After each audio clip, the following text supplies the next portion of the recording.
How is it going, mi amigos? This is Jaik. Welcome to my channel. Before we start the video, in case you happen to see this video, please subscribe. Okay, let's get on with the business. In this video, I'm going to discuss why analysts find it so difficult to price Tesla properly. And let's do an analysis of Tesla stock. Alright, so let's go to finviz.com. Enter the ticker symbol for Tesla, TSLA. Scroll down and you'll find all the necessary numbers for Tesla. First thing to look at when analyzing any stock is the income. It's negative 144 million, but when you look at the sales, it's against the sales of 26 billion, so nothing to cry about. Let's go to the next indicator, dividends. It doesn't give any dividends, and if you look at the analyst recommendation, it's right in the middle, 1 being buy and 5 being sell. So next thing to look at is the PE ratio, or the price to earnings ratio. Here there is no price to earnings ratio because there was no earnings. It was 87 cents loss, so you cannot calculate PE ratio. But then we have the forward PE ratio of 88. So that is, they look at the earnings for the next year, which is $11.25. So you take the current price and divide it by the earnings and you get 88, which is quite high. But then this is a growth stock. Now let's quickly go to the PEG ratio. And again, since we cannot find the PE ratio because of negative earnings, you cannot really calculate a PEG ratio. But let's calculate a number which is not here, but just try to get a ballpark figure. So let's try to figure out the future PEG ratio. So to find the future PEG ratio, first you have to find the future PE ratio, which is 88. It's given here, and then let's go to here, which shows the future growth, 179. So all you have to do is divide 188 and with 179, you get 0.49. So the lower the number, the better it is. That is, it's a good value stock.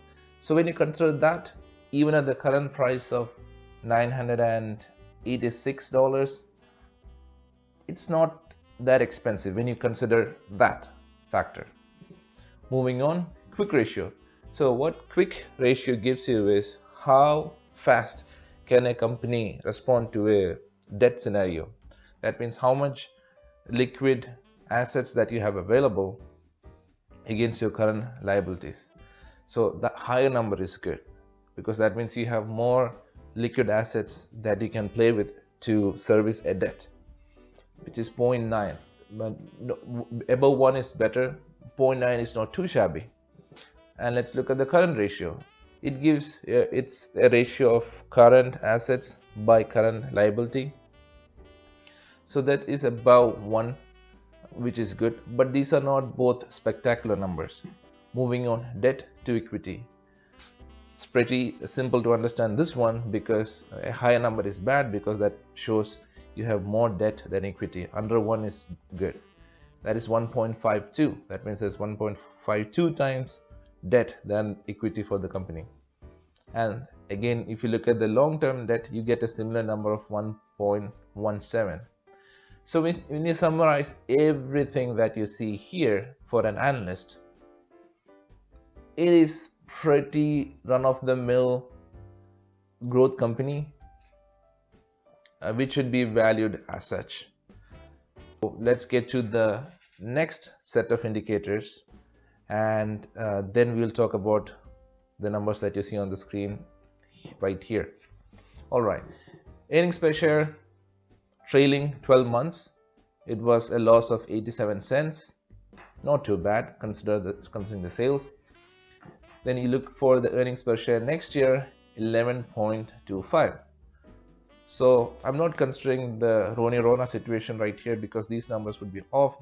These were created before the situation happened. So but let's go with these numbers, 11.25, and then we look at the growth for next year, 179, which is all good. If you look at the sales, annual sales growth over the past 5 years, it's 50 year over year.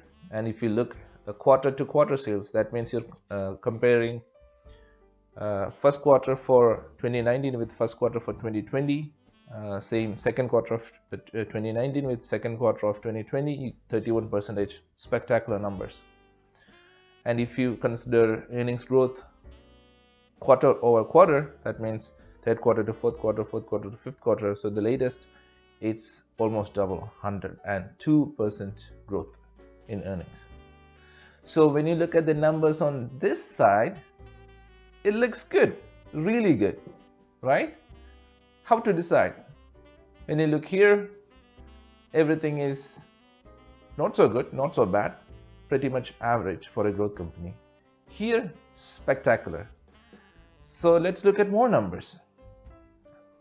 Gross margin. So gross margin is simply the before you consider all the operation costs, all the tax situations, this is what you have, gross margin. So this is basically they consider the total revenue that you had, and then the expenses that you had, and so it doesn't consider any fixed cost and stuff like that. So 18%, not too shabby. Operation margin is only 2.8. So here it considers the overheads, like paying the salary, all those things. It's normally considers EBIT, earnings before taxes. So only 2.8%. Then profit, of course, negative. So when you consider this part, there is analysts would be surprised, why should the stock go so high?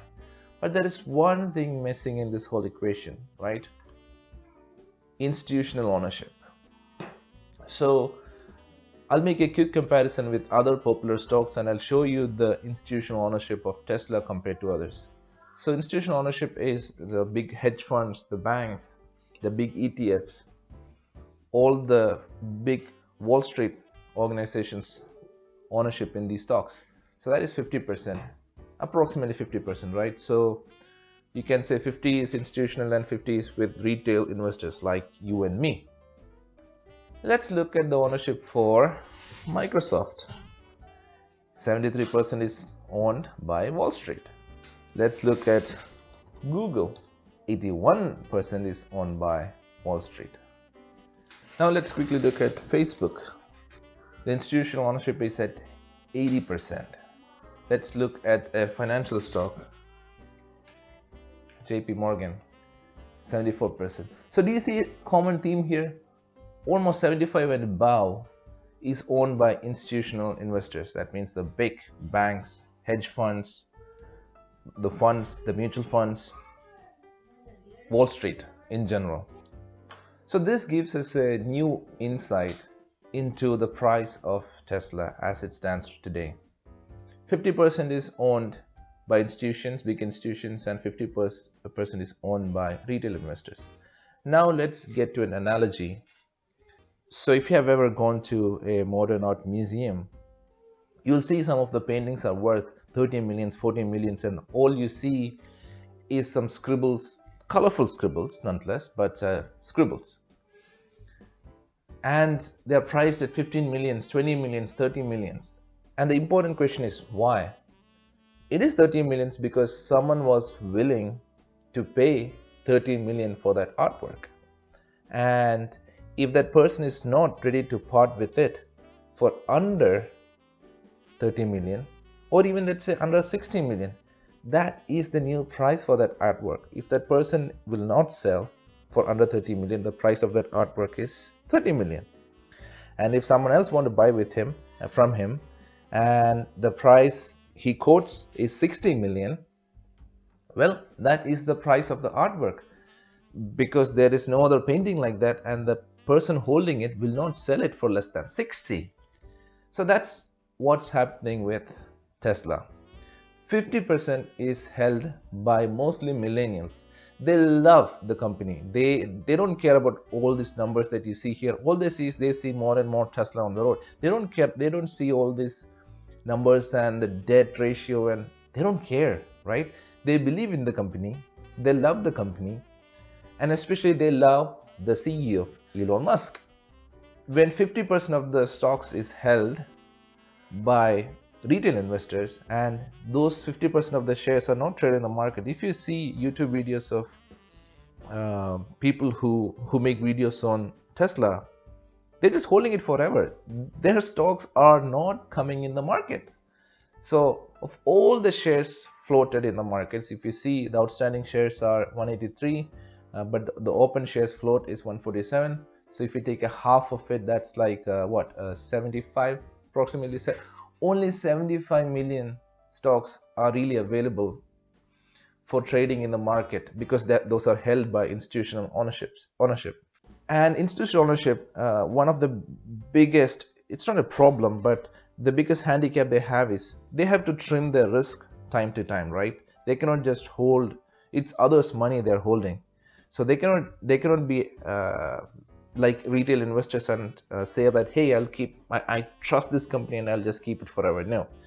Sometimes when they see if the market is too risky, they'll have to trim their risky positions. So most of the shares of Tesla, which is available in the market, is from the institutional investors. And that's another interesting numbers that you see. So institutional ownership decreased by 5% in the last 3 months. That means when the market went down, the institutional investors trimmed their Tesla positions by 5%. So if you look at 5%, it's a huge number of shares, right? So if you look at it, it's 147 million share which is available. So 5% would mean approximately 7 million shares. So they trimmed their position. So all of them were bought by retail investors like you and me, and those investors won't sell this stock again. So now there is only half the stocks available for the market to play with. So there is more demand, less supply. So in my opinion, this is what is happening. If you look at the pure math, how you analyze a stock, Tesla should not be priced this much. Look at the forward P ratio, right? It's 88. So let's go to a different number. Let's look at the earnings per share. Let's take this as $12. So normally a good growth stock should, times 40 is fine. So the price can be like, times 40 of the earnings per share. So that would make it kind of like 12 times 40, some $480. So if you look at most of the pricings from Analysts, it's around like 480, 500, but the price is 982 today. And the reason is pretty simple. It doesn't matter. The fundamentals does not really matter for Tesla, because people love it. And if enough people love it, which is clearly shown by the ownership of 50% by the retail investors, there is only one way this will go up. This is this is comparable to Bitcoin. You can criticize whatever. I'm not for Bitcoin, but the truth is slowly the price has been going up. And the same is true for Tesla.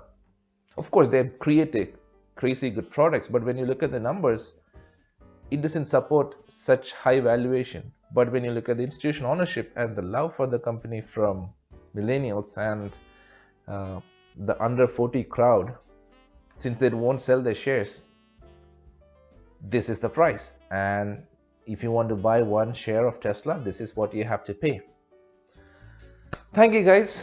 Hopefully you like this video. If you would like me to make more of these videos, please let me know in the comments. So that's all for today, mi amigos. Stay safe, stay awesome. Bye.